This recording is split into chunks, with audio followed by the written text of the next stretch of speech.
হয় জিতু দা, তোৰ কি মন চন কিবা বেয়া নেকি? এংকে মন মাৰি বহি আছা।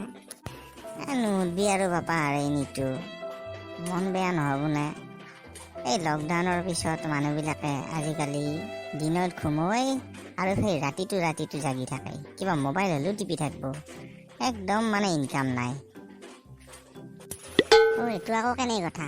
কোনোবা মানুহ ৰাতি নুঘুমোই সিহঁতে মোবাইল টিপে, ইনকাম বন্ধ হয়, কি কথা বাৰু? মই বুজিয়ে নাপালোঁ দেখোন। ৰাতি কৈ আছো বুজাই আছো, চাদাখিনি আকৌ লৈ লওঁ।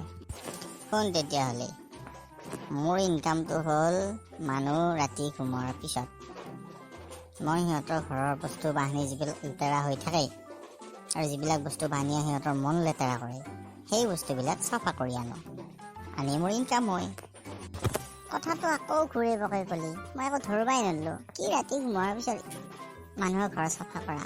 দিনত চাফা কৰিব নোৱাৰা নে? আৰু কি এনেকুৱা বস্তু চাফা কৰি আনা যিয়ে মানুহৰ মন লেতেৰা কৰি থাকে? কৈছো। আচ্ছা, তোক তাৰমানে বুজাই দিবা লাগে নে? শুন তেতিয়াহ'লে, মাত্ৰ তই প্ৰমিছ কৰ, তই মোৰ ৰহস্যটো কাকো নকোৱা। সেই খৰগেনকা আৰু নগেনকা সিহঁত দুটাইতো ইমান ভালকে আছিল ইমান দিনে, আজিকালি সিহঁতৰ কিহত ধৰি কাজিয়া লাগে তই কৈছো? কিহে মন লেতেৰা কৰিলা সিহঁতৰ? মই শুনা মতেতো সিহঁতে ক'ৰবাত মাটি বেচি পইচা পাইছে।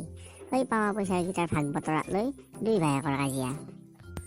এতিয়া যদি মই সিহঁত দুটাৰ মাজৰ কাজিয়াৰ সেই মূল বস্তুটো অৰ্থাৎ পইচাখিনি ৰাতি যদি সিহঁতৰ পৰা চাফা কৰি লৈ আহোঁ, সিহঁতৰ কাজিয়া লাগি থাকিব নে আৰু?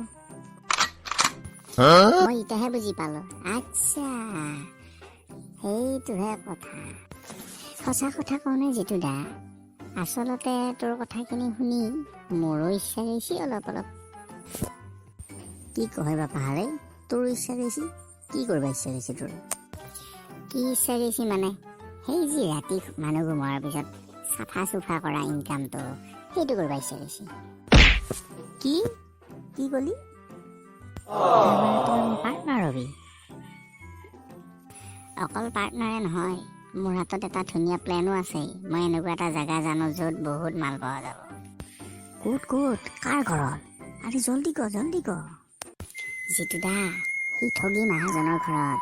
ঠগী মহাজনৰ এই ভায়াকটো বহুত পইচা লৈ আহিছে বিদেশৰ পৰা। লকডাউনৰ মাজতে আহি ঘৰত আছে, বেংকতো যাব পৰা নাই, চব মাল ঘৰতে আছে। দুটাই যদি মিলো নে, বধি লৈ আহিব পাৰিম গোটেইখিনি। যদিহে নিতুৰ কথা সঁচা, তেন্তেতো বনি গেলো এইবাৰ বাপ্পেকে। যি হ'ল, এইবাৰ একবাৰ চেষ্টা কৰি চাওঁ যা। কি ভাববা ধৰিলে জিতু দা আকৌ তই? নাই একো নাই, প্লেন এটা বনাই পেলোৱাৰ লগে ব'ল আজি আমি কিবা নহয় কিবা এটা হাতত লৈহে ঘূৰিম। ব'লক তেন্তে মিছন ঠগিৰামক লাগি।